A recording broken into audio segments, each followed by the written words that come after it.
Hey Josh, how you doing?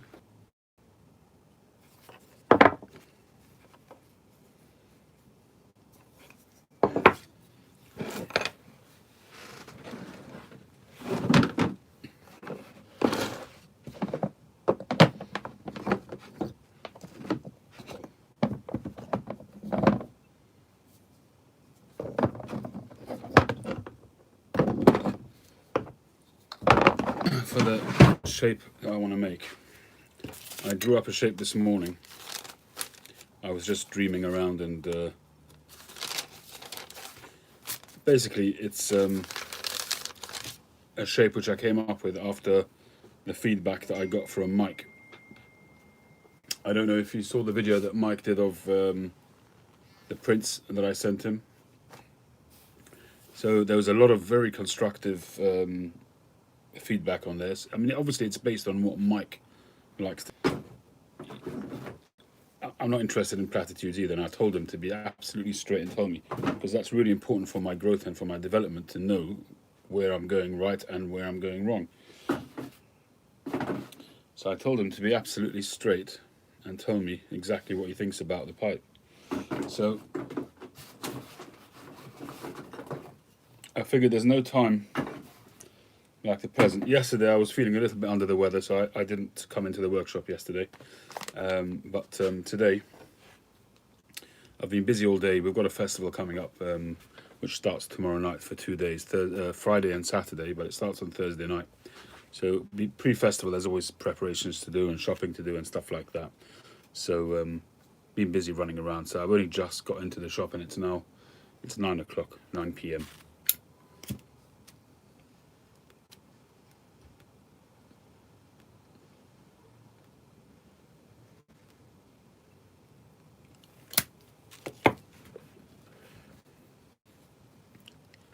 This is my GBD, Jubilee. 5 hours ahead would make sense, yeah. And I was actually surprised when I got this pipe that there would be a 9mm GBD pipe. But 9mm it is. I've had it for quite a while now, and it's reserved for Lathe blends. And in my pipe today I've got GQ Chocolate Vanilla. The title belies the actuality of this tobacco.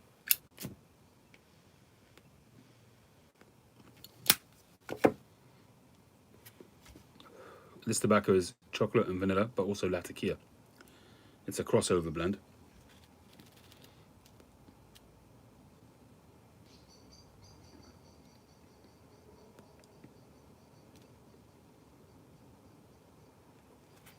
And when I first tried it, when GQ Tobaccos first re-released the Glenquelch blends in kit form, because we're not allowed to blend them anymore here in the UK, aromatics, so they send it out in kit form, as I'm sure some of you know. I think, Josh, you've had it back from me, I think, if I'm not mistaken. So you mix them up and you let it anyway. That I jarred up those blends. And in the beginning I tried it once or twice, and then I just kind of never bothered anymore. But it's probably mellowed nicely as well over that time, especially the Lathe component.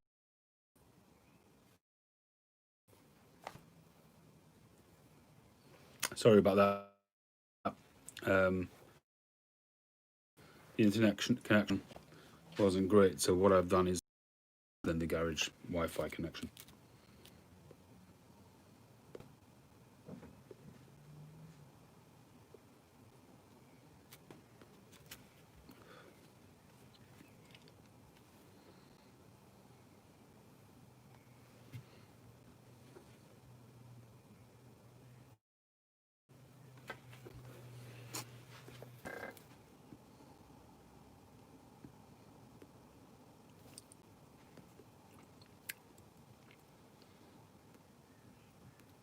So if you like your crossover blends with a little bit of Lathe, this might be one to try. Alright, so basically this is the drawing that I made this morning. So basically it's a variation of a print shape It's a bit of a squashed print. The height is a little bit shorter. And I kind of was just playing around and doodling around, and see, the difficulty that I've got is that my whole setup is geared the pipe that I made for Mike, but in terms of sort of giving any particular pipe my best shot back to marriage of the tenon, and if people want in reality the difference between that and a non 9mm just from scratch is, you wouldn't know the difference, in my opinion. Anyway, so I've designed this, and so as I say, it's a squat print, shank and stem, beautiful. It's a really stem.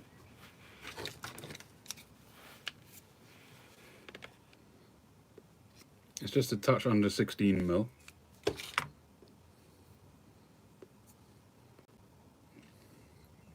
I've got to decide if I want to put any kind of ring on it. Put a ring on it.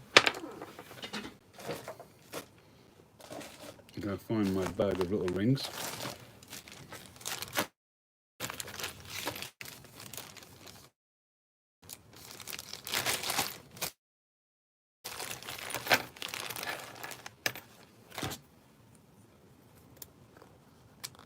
Copper rings as opposed to the brass ones. They've got quite a silver brass colour, which I quite like. So we'll see how that goes. It really also depends on the briar. I can add that whenever I fancy later on as well. Some briar lends itself to having, different coloured bands, because the briar themselves can have quite a dark hue, can be quite brown, and some can be really white. And I'm still kind of scratching my head and deciding which piece of briar to go for. And I think it needs to be this piece. But I'm just not sure how deep that plateau goes.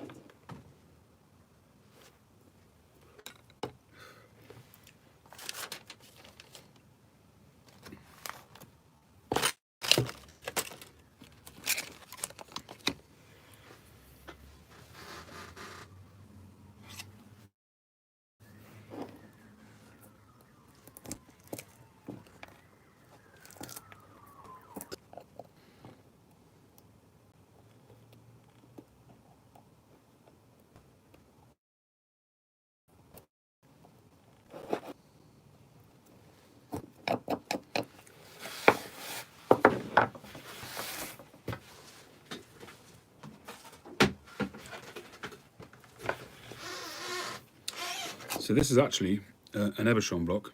It's kind of an oddment, this block, but I'm turning it on its side because I want to make a nice wide squat kind of Prince shape. I'm just worrying a little bit about the depth of that plateau. You see that, sort of quite a steep curve there. So I'm a little bit worried about that.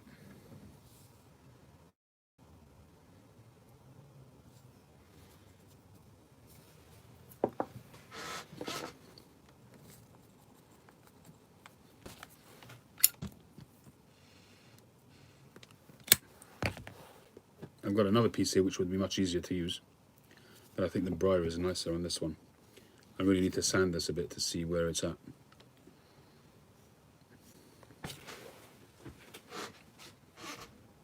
Hey Robert, how are you doing?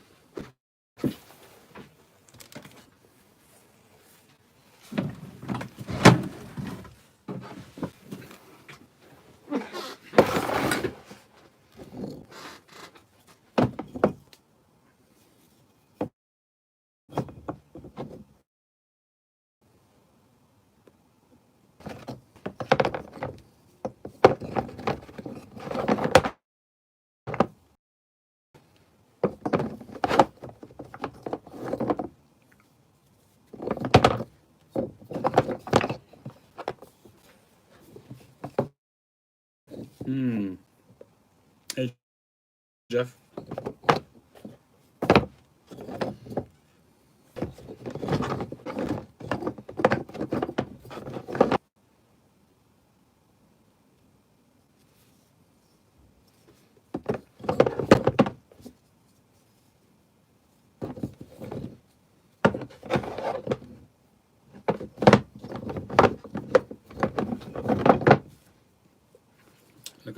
bird's eye on this one, the plateau. Look how tight that is. Boca, how you doing? This is a great piece of briar. This is a great piece of briar in terms of the plateau, but look at the shape. I mean, there's plenty of room there to make a pipe, but I must be honest that I think that a lot of the time the briar providers, the suppliers, they do take a little bit of advantage. Generally speaking, when you choose between small, medium and large or extra large in terms of size of a piece of briar, oftentimes it will be based on weight, and the shape could be all over the place, and you still have to, you're going to struggle to see a pipe shape sometimes in a piece of briar, which you may have paid 30, 40 pounds for, like 40, 50, 60 dollars, you know, sometimes more, and you struggle to see a shape that's going to really talk to you. That's another there, and good, really good, nice plateau. Look, I don't have to go for a print, I suppose.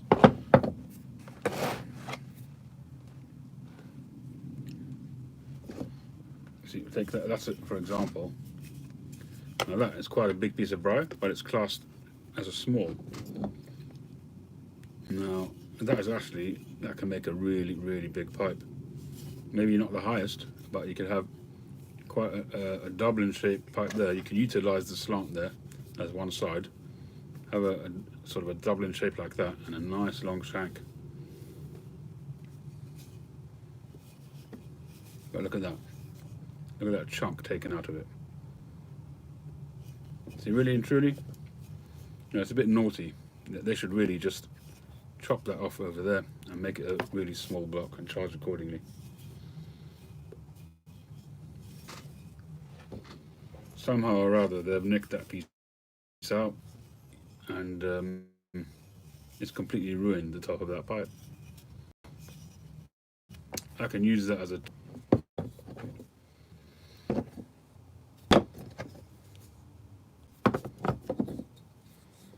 that's officially a small, and this is a medium. Next price bracket, and to me, the small one is bigger than the medium one. Hey Mike, how you doing? You could cut them into small pipes and make billiards. Yeah, that's true. But I was really hoping to, as I showed you earlier today, Mike. This is the pipe that I'm trying to find a suitable block for.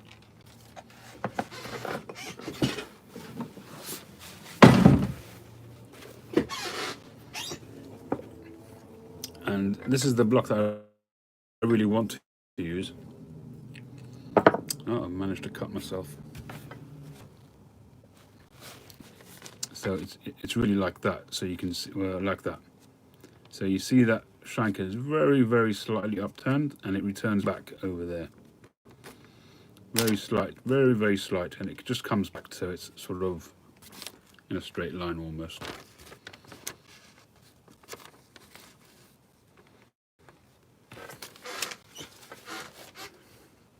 Hey Chad, how you doing?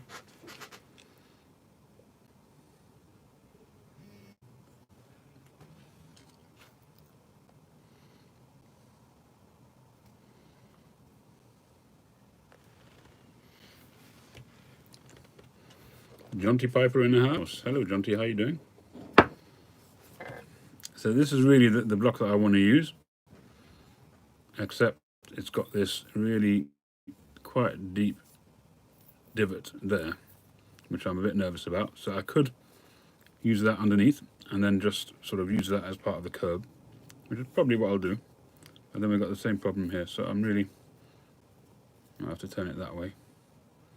No, I think this block's not going to work.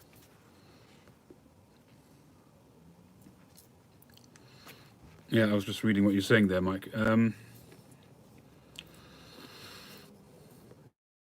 originally, when I sounded it, that's how I envisaged it, because There's some really nice bird's eye there, which I was intending. You've got some straight grain, you can't really see it. Some flame grain there.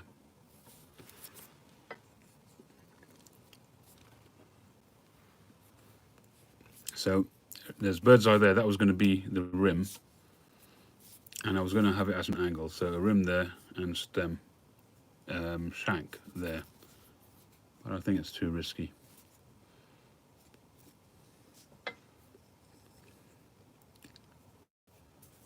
And I wanted to make the pipe with a slightly longer shank. Which brings me to this one here. So this is an Ebershon, a badly cut Ebershon. I mean, just look at that. Now why cut it like across there like that, I don't know. Yeah, that's what I was going to do, Mike. I was going to come at it at an angle, at the longest angle, so that I could get some the bowl and some shank, but still, with all of this that's going on,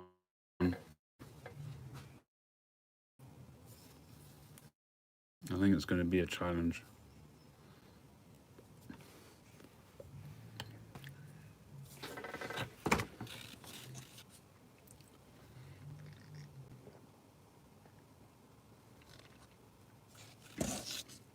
I suppose I shouldn't be stuck on my ideas. I don't have to do that shape,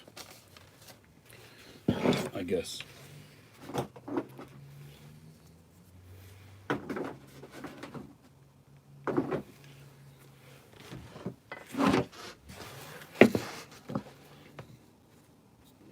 See, I've got nice long blocks,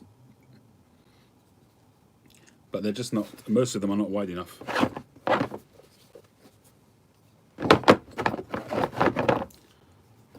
At the moment I just don't have another box like this which has got many more blocks in it, but they've only literally just come in. I like to leave them to sit a little bit at least.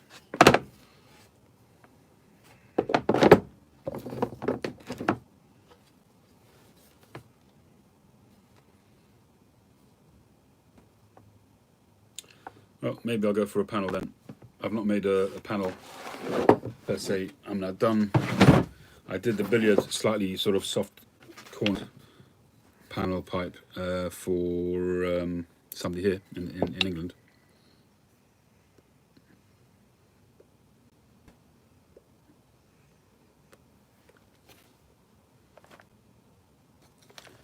I'm sorry about the connection. I'm running on my data plan at the moment, because the Wi-Fi is not great from the house at the moment. If it's really no good, then I'll just call it a day. Let me know if it becomes too sort of uncomfortable to watch, and I'll just call it a day.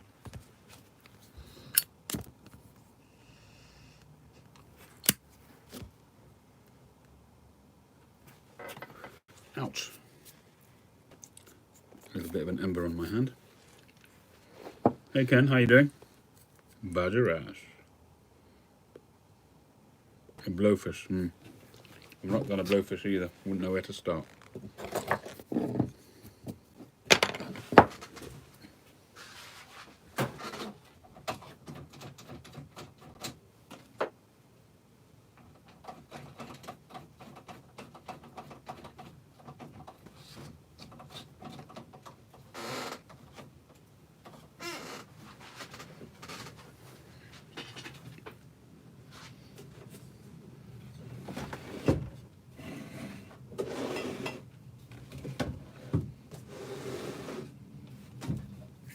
I hope you don't mind if I move you up a little bit.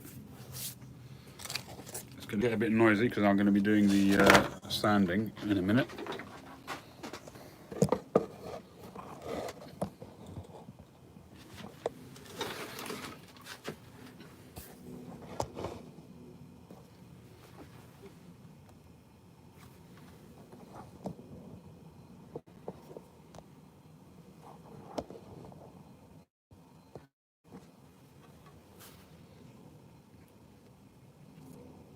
Yeah, very good, Chad. Do send me a link.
that's one side, that's the other side, and that's the base. Some really great grain on there.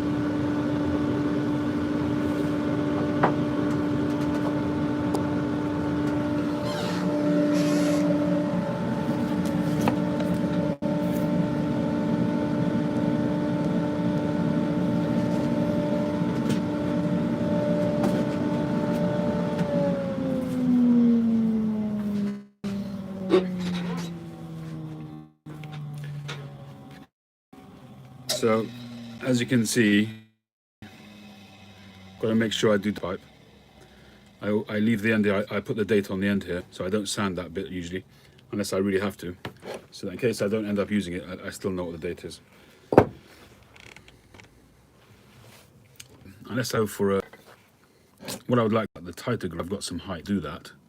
We'll go for the Dublin, and we'll see Moretti style Dublin shape. Maybe we'll do that.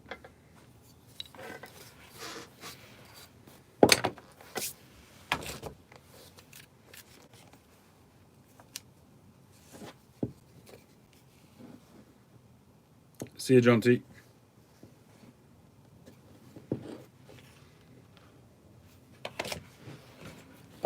Or I could go for one of those sort of more dainty looking Dublins. Go for a round. I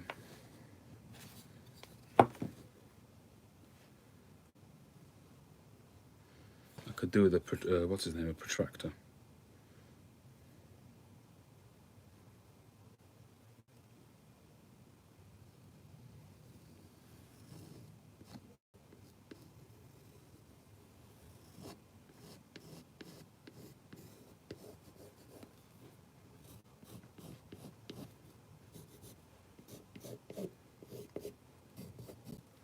Oh, this is really rough, but that's roughly the most that I'm going to get out of it.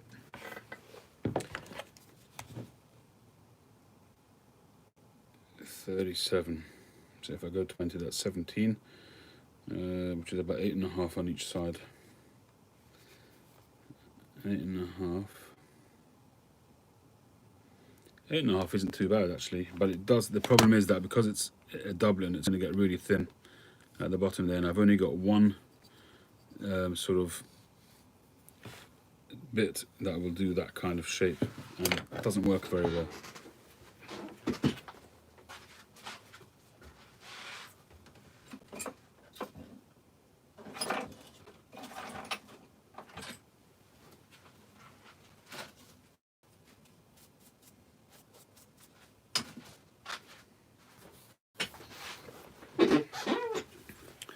I bought this drill bit fairly early on. I paid a lot of money for it.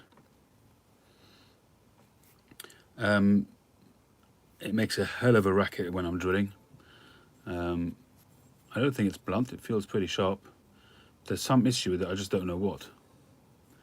But it makes an absolute racket. The whole lathe vibrates, and the drill chuck works loose unless I'm holding it, you know.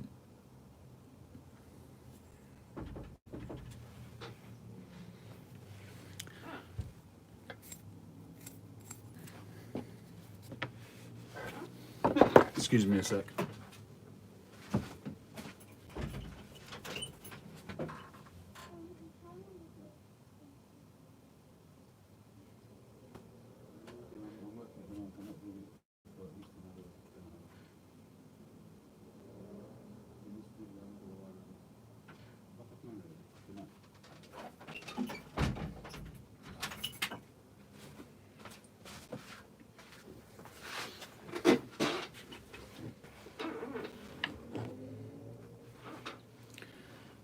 Akab, how you doing? Or Akab? Well, as long as you don't see my face, the videos remain beautiful.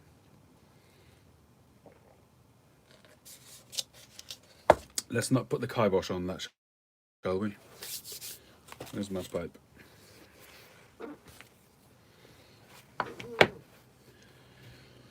Oh dear me. Ashtray.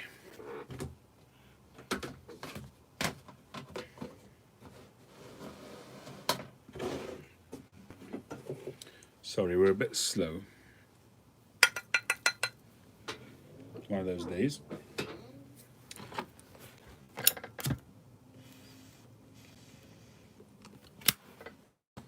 It doesn't usually take me this long. It's just because I'm kind of discussing with you as I'm going along.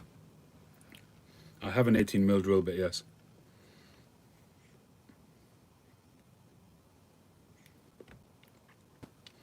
The three main drill bits that I've got are 18, 20, and 22.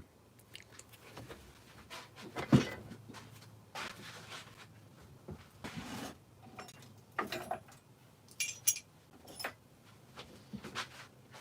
mean, I can go as low as I want. I can go up to 24 if I really want, but let's work it out. I mean, I did work it out before. The block itself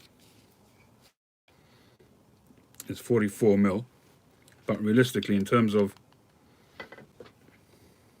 once it's turned, I think 40mm, which will mean that I can put an 18 or a 20mm bore in there, but as it goes down, as it tapers down, it's going to make it really thin. So at the top, I can have 8mm on either side of the chamber, but as it goes down, you know, it'd be really tricky.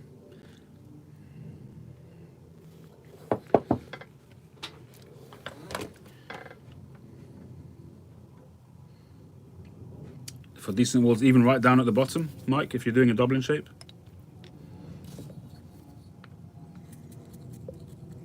I suppose it doesn't have to be a drastic Dublin.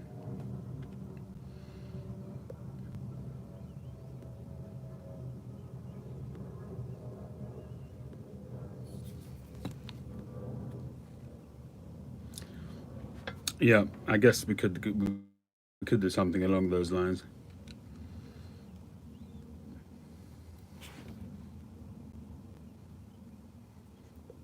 Ashton Upshall did on occasion, not anymore, sadly. Hey Mike, how you doing?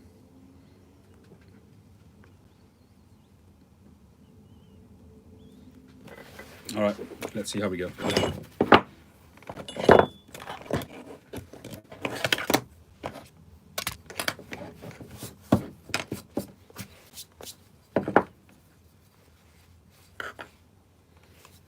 I've also got to deal with that as well, so I've got to probably going to have to do it from this side here.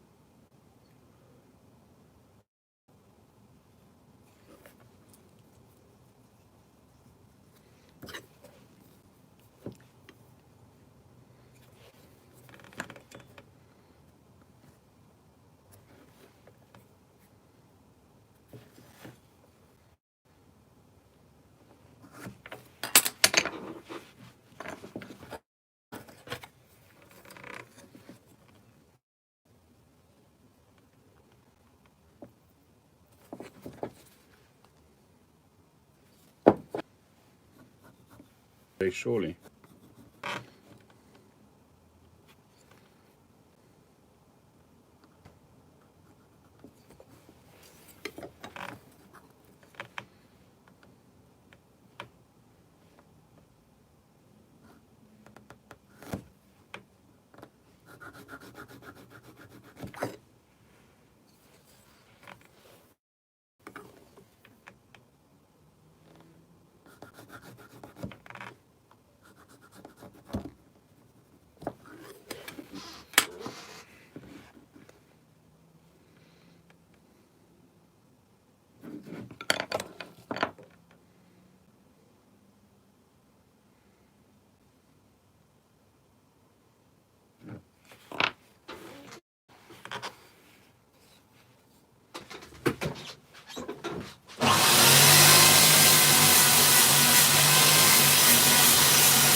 This one's not as well grained. It's more of a flame grain, but it can be nice.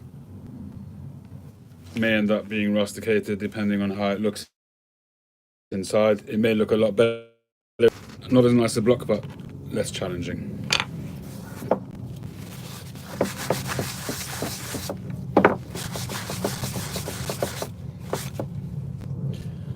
I can see that this is one of those blocks where, you know, sometimes you get a block where the grain is quite three-dimensional. It's like when you look into it, it looks like it's got some depth. And this is one of those, I can see that the grain is a bit like that.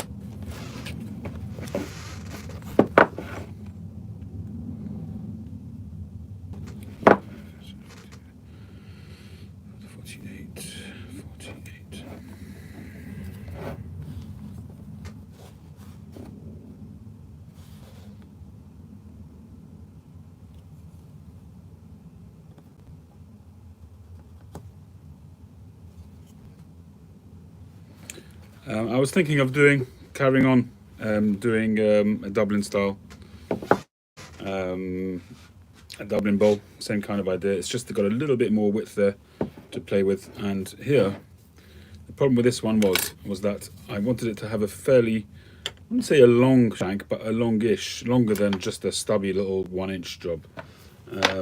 And putting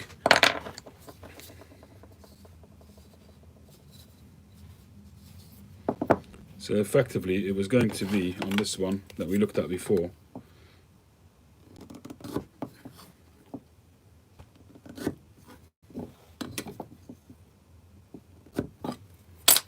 Okay, this is very rough, but essentially that's your bowl, and there's your shank going along there.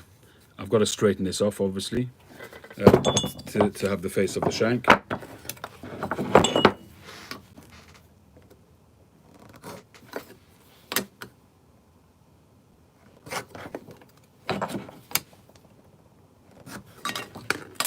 So very roughly, that would have been the pipe, which is fine. It's absolutely fine. You know, by the time the stem's on, it's got perfectly good dimensions. But imagine the tenon inside there, and that's the straight edge. So it would have looked something like that, which is absolutely fine. But for me, it's just a little bit too short. If it's especially a nice sort of grain like that, maybe even to put a bend on it so it could actually, have a slightly longer stem, possibly longer shank. Actually, with a bend, I might get a longer shank, but it won't be that much longer. I could possibly do a slightly longer. That might be interesting. But I'd want to give this one more thought. It's got nice grain. I find also when I'm doing things live, it's not quite, you can't focus as much. So something which presents less challenge, I think I prefer to do that when I'm doing live.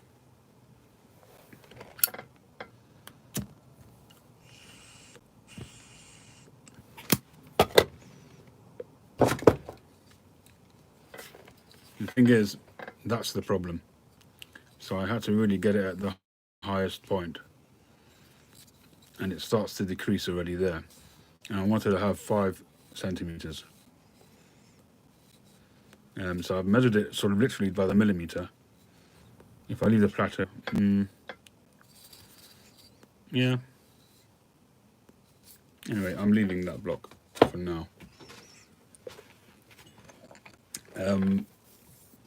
When I first started, I really enjoyed the plateau. I really did. Yeah, it's a good plateau top actually. It's got nice structures, and it's got nice groupings as well. So you'll have those channel lines between them, and it look nice. But I find myself nowadays sort of using the plateau to judge what the grain's going to look like without the plateau, and what kind of bird's eye it's going to give me. Sometimes I'll do plateau. I still do plateau quite frequently, but I prefer. When I first started, I found plateau was, amazing. I absolutely love the whole natural, organic sort of feel of plateau. But I tend to find that the higher end pipes tend not to have that much plateau. There are plenty that do, but to get the best, I'm not saying I'm at the higher end level, but I've got to aim, right? You've got to have aspirations. And if I want to get a pipe as perfect as I'm able to get it, I think it needs to be smooth. That's just my personal take on it. And obviously, sometimes certain pipes, plateau is best. But yeah, anyway, just me musing.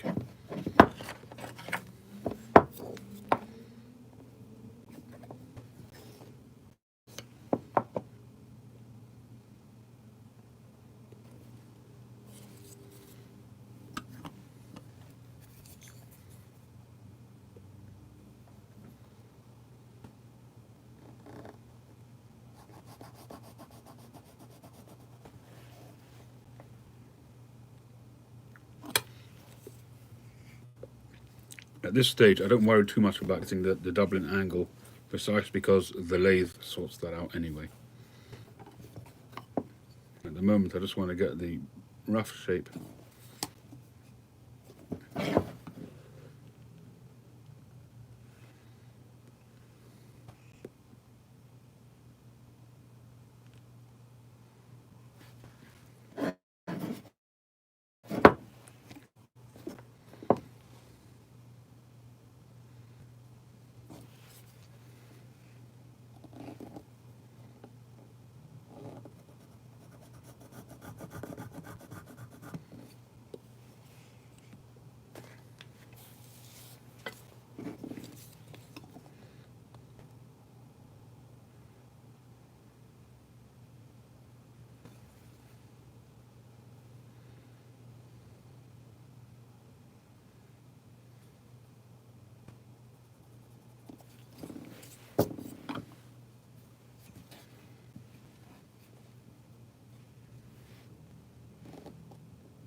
What do we think?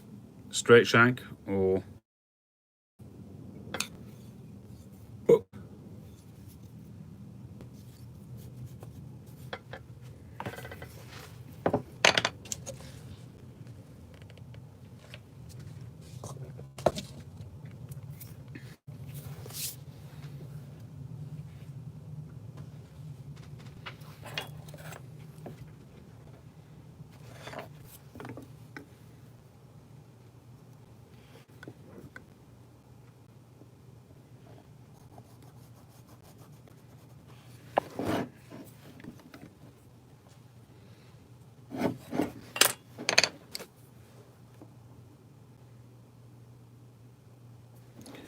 going to be somewhere in between, and I'm going to go slight curve.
Okay, so this is going to be roughly in the shape. So here we've got this line here, the bottom line is the horizontal axis for the shank, so you can see that's running in that direction there. Hey Indie Piper, and the draft is going to be slightly higher to make sure that I've got a decent amount of briar at the bottom of the bowl. I'd actually prefer it to be a little bit higher even, but this is actually quite a narrow stem, so I haven't got a lot of room to play with. When I've got it on the lathe, sometimes I'll just sort of tap the block and just angle it a little bit more and get it a bit higher. And when I measure off the chamber, I always measure it off, I tape it off earlier, so that when I come to the tape, I haven't yet reached the bottom, and then I do it drop by drop until I reach it. If that makes any sense. So I think I'm in actual fact going to go with a 20mm, which will allow me roughly 10mm on either side. 20mm seems to be my comfortable spot at the moment for the chamber. It was 18 in the beginning, but I'm doing 20 now pretty much all the time. I think most people prefer around 20, 21, something like that.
top a little bit wider. I always leave room there in case, you know, just plenty of room to a bit of a there, and it's just a question of how far that goes, and we may actually miss it if we're lucky, but it may. We shall see.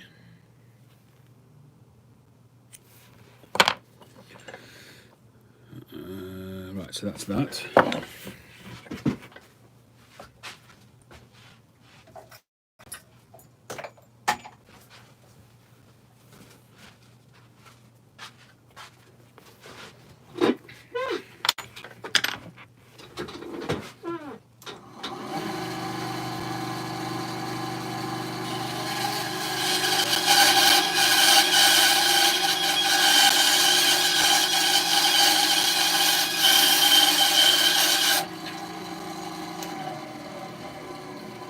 Right, so they just cut it off over there as well.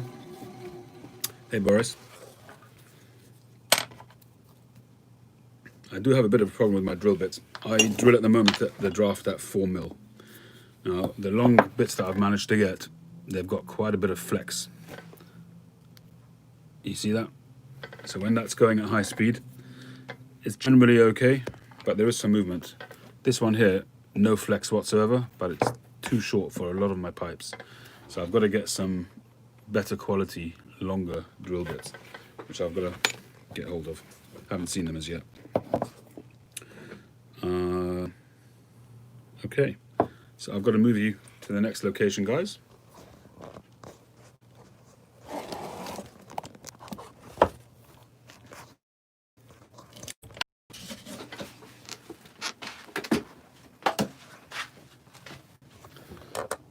There we go.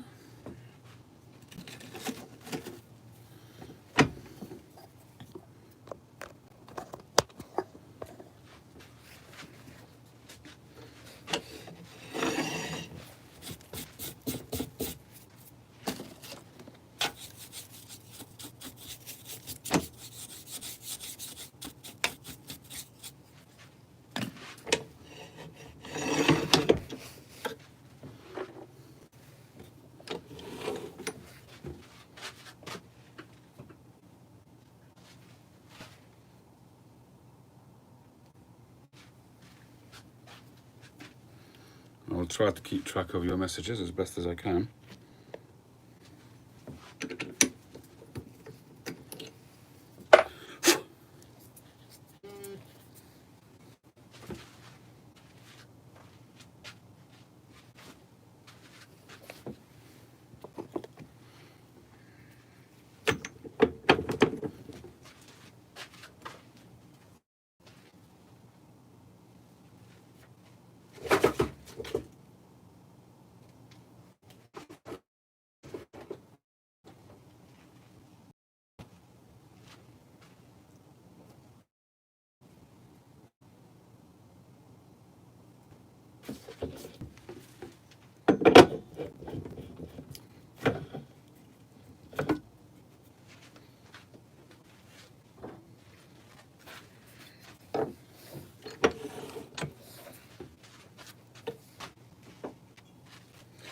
Just realised I actually taped off the 18mm. Yeah.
So we're starting off by doing the shank.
I did slip there a little bit unintentionally.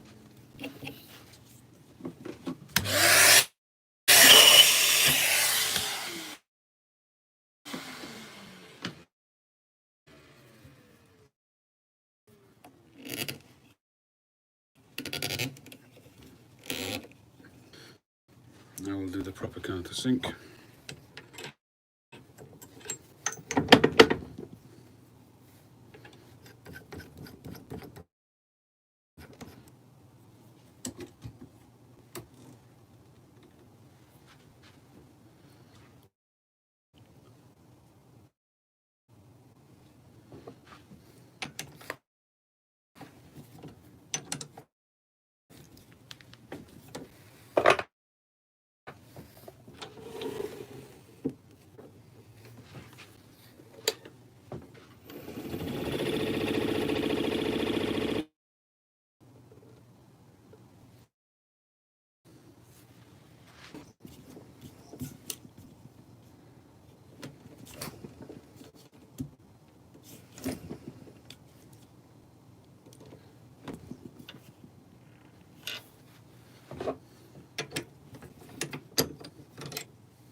I'm thinking I might want to just sort of flare the shank just as it approaches, so it sort of tapers down.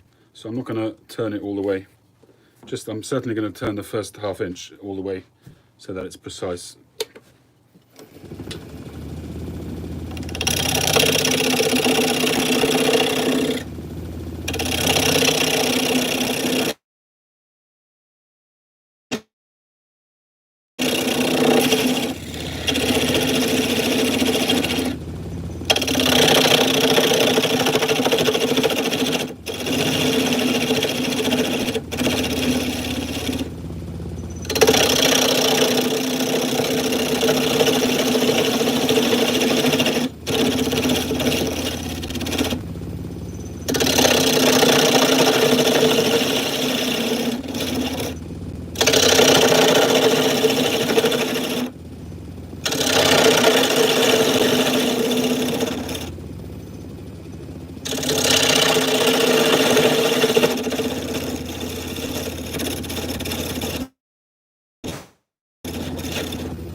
See you, George.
Yeah, I'm sorry if the connection's bad.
Okay, I've taken it up to 400. Went from 80 to 120 to 240, 320, and now 400, and that's as 100. I don't usually go over 600. Okay, so that's the shank done. I now have to drill the shank. So that comes off.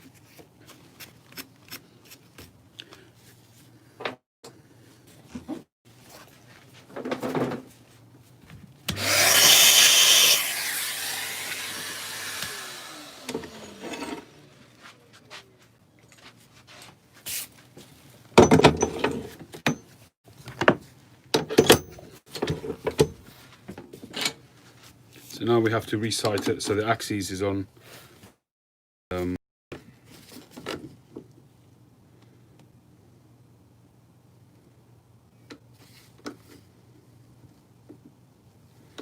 draft hole.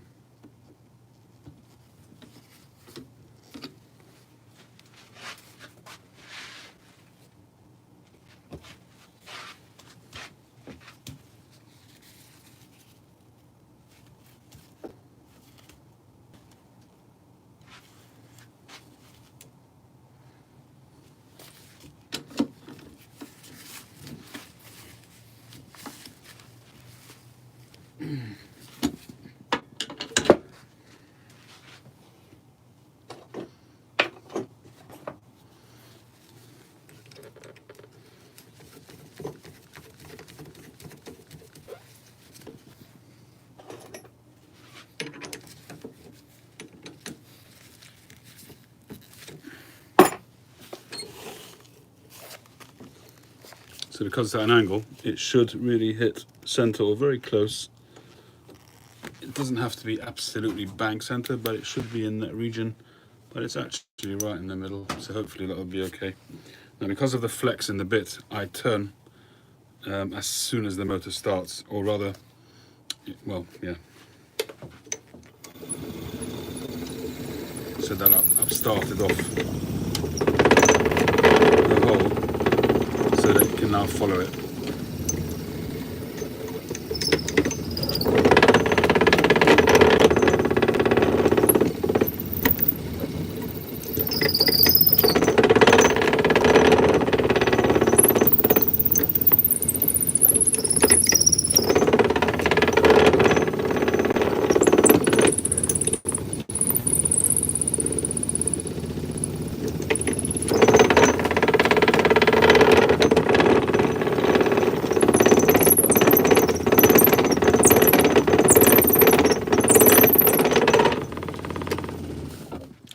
So the purpose of going backwards and forwards is just to really clean the hole out and make it really nice and smooth,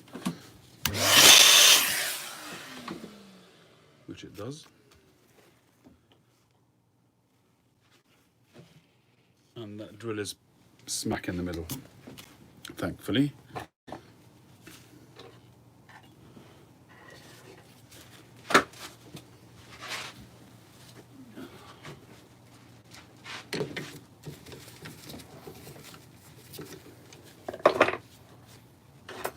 Right, now we're going to drill the bowl, and then we'll turn the bowl.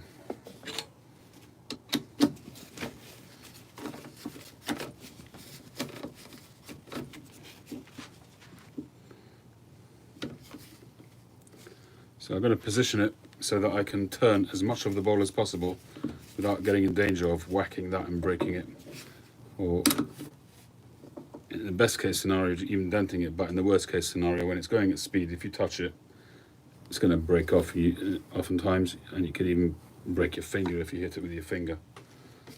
But at the same time, I want to get as much as possible turned, the shape done on the lathe, so it's kind of a balancing act of leaving a safe amount of clearance.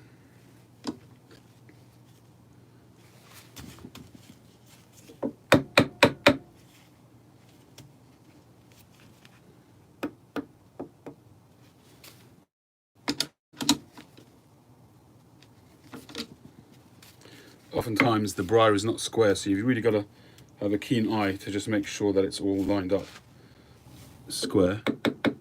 Sometimes just the merest of taps just gets you where you want to be.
Keeps sending me off.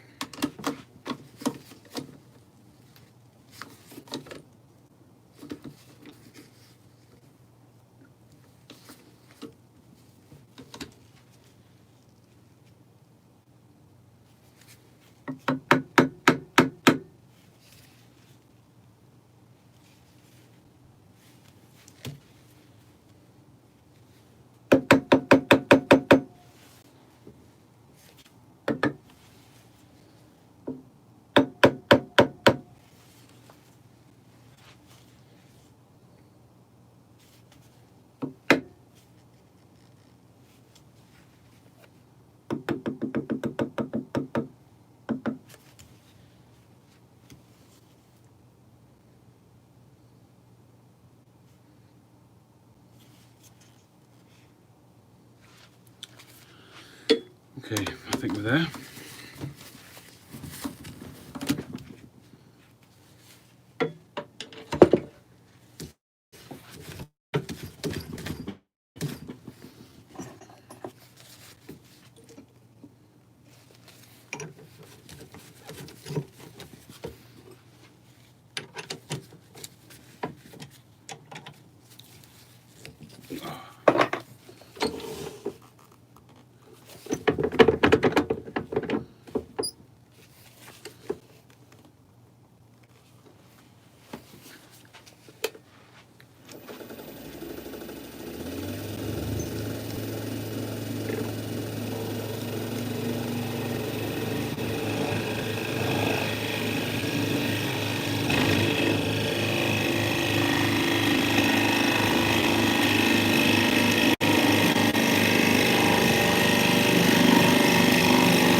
Hey Alfonso, how you doing?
That's lovely.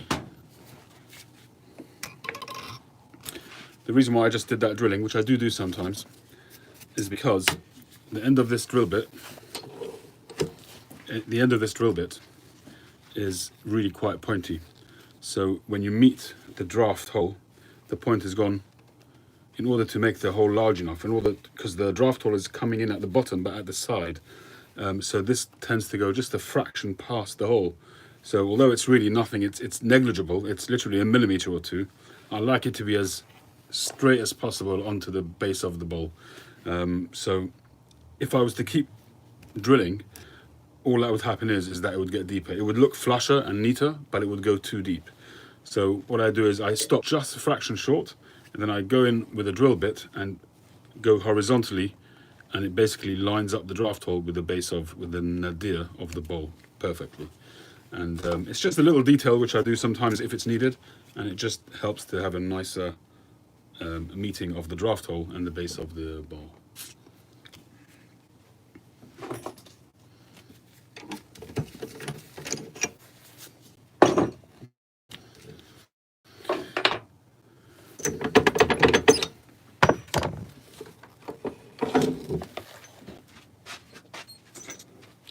When I'm turning and I don't need the tailstock, I usually take it off because it just gets in the way, it vibrates, and it's just simpler to just take it off. Now, this has got a natural curve on it. That's just the way, originally it had plateau on the top and I cut it off, and it's just the way I cut it on the bandsaw. So for now I'm going to leave it. I'm going to see how things shape up when I start doing the turning, and it may well be that I'll keep it and just sand it and keep that curve if it looks nice. Otherwise, I'll just go straight. We're getting there, Mike, we're getting there.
Alright, so we've got the circle, it's nice and circular.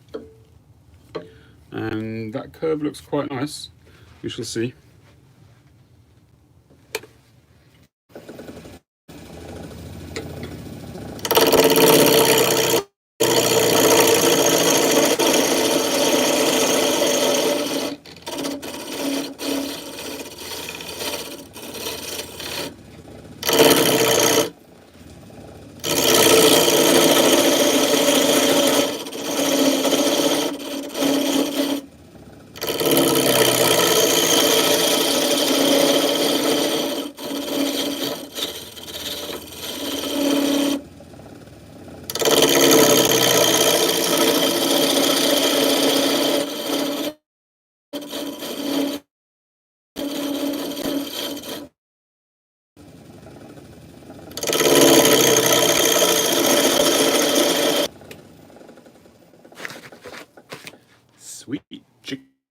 baby. How you doing, Mel? A little bit of a sand pit there. So I'm gonna take it in a little bit more and see if we can go past it. If not, we shall see. I might have to leave it there or rusticate. It depends on the rest of it, really.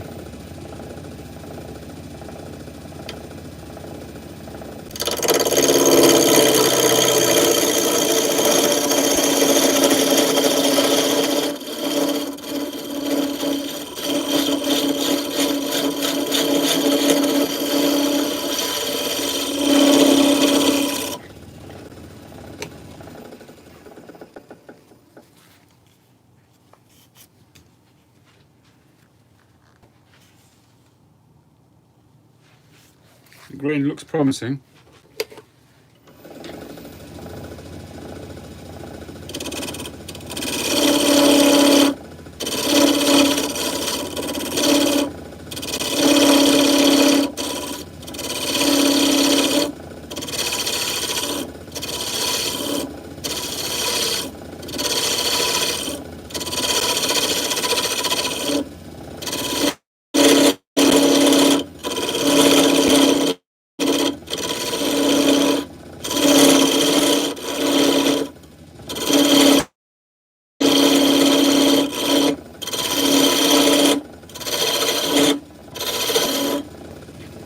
Yeah, we're pretty much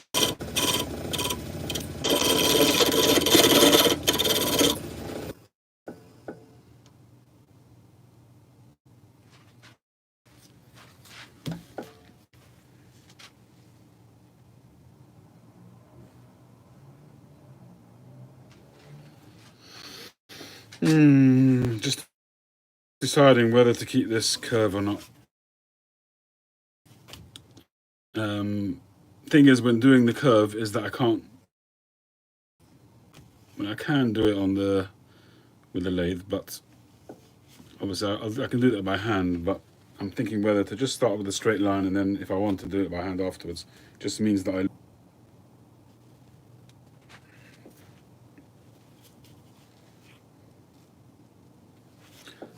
going to go with my gut and straighten it.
Oh, this has got a nice ring grain on it. That'll do a nice sandblast. I've actually now been in touch with a couple of guys we sandblast, and I've got a guy who's going to. Is that somebody I've actually been in touch with in the past? It was actually see how that goes.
Right, we're going up to 240.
A little bit of a sandpit on the surface of the inside of the bowl, but it doesn't go through, so that's okay. Just check that.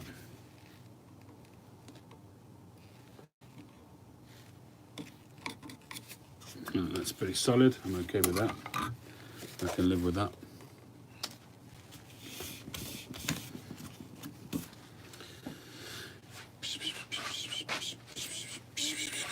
Okay, up to 320.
Like a baby's bottom.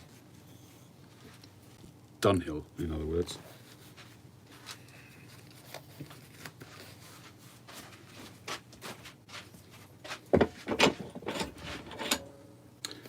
Cost $22.11.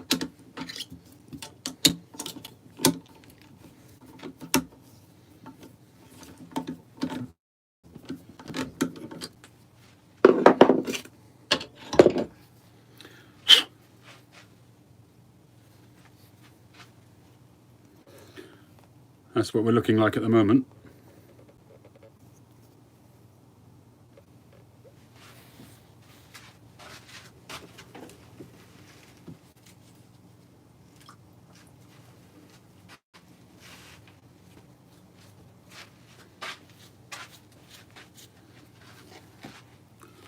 So we've got some grain going up the sides there.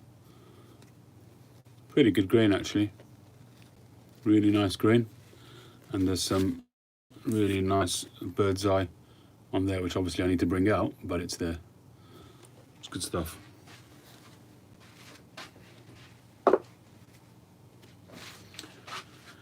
Right, gentlemen, we're going to break there for a little bit. I'm going to go and get something to eat. I shall probably be back in about half an hour. So if you want to watch the rest of it, by all means, please join me. Thanks for joining me this far. We are now 11:15. In actual fact, I'm going to go in just for about 10 minutes and then I'll come back out probably. Cheers, guys.